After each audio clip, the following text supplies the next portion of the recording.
बिस्मिल्लाहिर्रहमानिर्रहीम। अस्सलाम वालेकुम दोस्तों, इस वक्त मैं मौजूद हूँ डोरी फार्म पर और हमारे साथ है आमिर शहजाद भाई।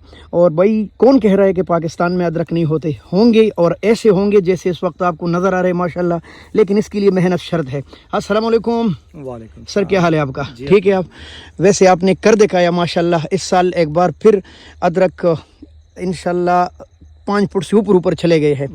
अच्छा, मुझे ये बताइए कि अदरक के फूल के बारे में हमने कभी सुना नहीं था और आज आपके फार्म में हमने अदरक का फूल देखा है। ये देखिए जी, अदरक का फूल माशाल्लाह जी। इसका मकसद क्या है? जी, ये हमारा भी ज़िंदगी में पहली दफ़ा ही देखा है हमने अदरक अच्छा, का फूल।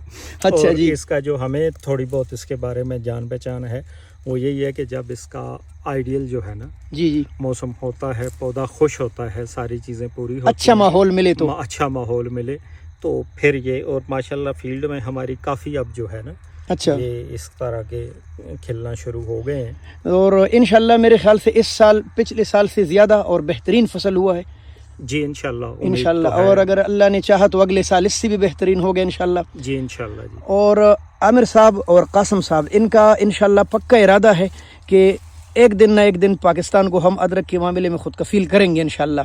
जी और पुटोहार को हम अदरक का हब बनाएंगे इंशाल्लाह। ख़ास तौर पर डोरी फार्म, जो इस वक्त आपको यकीन नहीं होगा कि कितने ये पौधे बड़े हो गए हैं माशाल्लाह, कि इन्होंने इनका खाना पीना रोक दिया। वरना तो ये कह रहे थे उधर ऊपर से टकराते तो हम कह रहे थे यार इतने बड़े बड़े पौधों की नहीं ज़रूरत, बल्कि इनकी फल की ज़रूरत है हमें।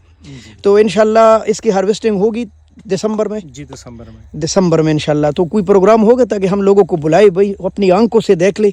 आप भी उगा सकते हैं, आप भी लगा सकते हैं, हाँ, इनसे मशवरे लेकर इंशाल्लाह। जी इंशाल्लाह जी, बिल्कुल सारा वो करेंगे। ठीक है, दिसंबर में इंशाल्लाह ना। जी इंशाल्लाह। चलिए जी, अल्लाह बरकत डाले और अल्लाह आपकी मेहनत में मज़ीद ताकत आपको दे ताकि पाकिस्तान को इस तरह खुद कफील बनाए। बहुत शुक्रिया जी।